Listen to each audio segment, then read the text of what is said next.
I am Lalit Pai. I am the CEO and director of NKure Therapeutics. I am an engineer by training and I did my MBA.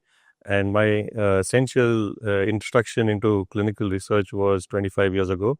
I joined the CRO industry and I worked with pharma companies in India and across the world in various aspects of the clinical trial landscape. The inspiration for this came because of various forces. One is that we got together a great team. We brought together a good understanding of the early clinical science as well as my own background of the clinical development side. And we think that this is a great time for immunotherapy in India because the industry has now started to mature, and this is a good time to sort of build on the industry within India. It has a lot of promise for patients in terms of affordability, in terms of effective therapy, and we think the science is now mature for us to start in India. So NCure is basically a play on NK and cure. NK is a natural killer cell. This is a component of our human immune system, and it is sort of an innate immune system. And from a safety point of view, it's always been scientifically proven to be safe, but there have been questions about efficacy. What we have done is to expand healthy human NK cells in the lab at a scale where you can get a much more safer and cost-effective product. And we are working on conjugating this with known therapeutic agents to get the efficacy part sorted out. So I think this is a interesting opportunity. There are a lot of scientists across the world working on similar pathways. We think we are doing something at the edge of a breakthrough, and we'll have to see how it develops in trials and in the human trial future. Yeah, we've been with CCAM from the beginning. We were incubated here, and we started off with a team of 2 people 2.5 years ago. We are now 10, so we've literally grown here, and it's been hugely impactful for us on multiple fronts. I think the basic fundamental is that there's been mentorship and capital from CCAM. It has helped us to be part of the Bangalore Life Sciences cluster because we can access a lot of talent and resources from within the multiple universities here.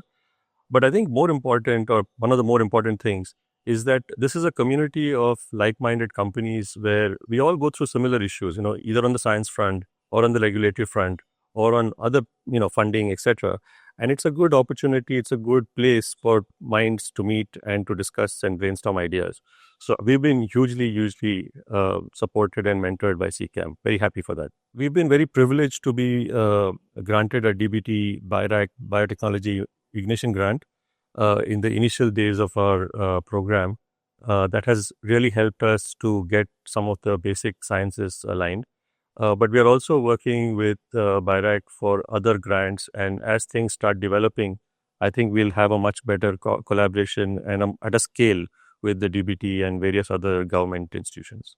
So we've got 3 products or 3 therapies in the pipeline right now. There's one for minimal residual disease post-resection of cancer patients. The second is joint development with CRISPR Biotherapeutics, which is for lymphoma. The third one is a NK cell program for non-small cell lung cancer.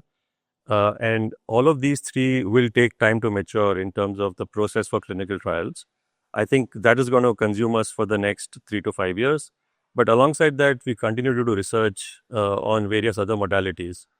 I think the important thing for us is to go from a lab scale to a manufacturing scale, even for clinical trials. And that requires manufacturing. I think our vision for collaboration with CCAM is to move from being a great partner at the lab level to a great partner at the clinical trial manufacturing level, and then who knows, eventually into manufacturing at scale as well. There are 3 therapies. Each of these therapies are hugely relevant in India. Lymphoma is a big problem. There are 1 million patients every year diagnosed with cancer, and a lot of them go through surgery, and post-resection, post-surgery also, there is a risk of recurrence.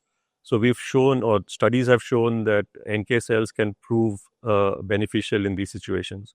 The third one, lung cancer, is also a big opportunity in terms of the challenge itself in India.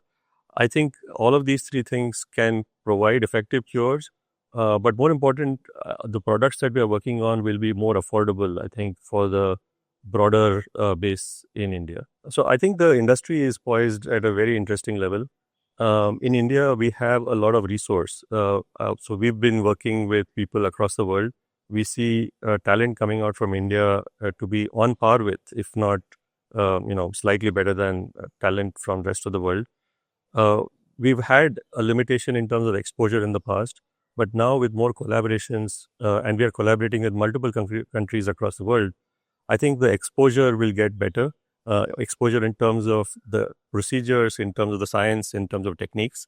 And then finally, I think the partnership with CCAMP and BIRAC and other agencies within the government is helping build the infrastructure for things like research and manufacturing.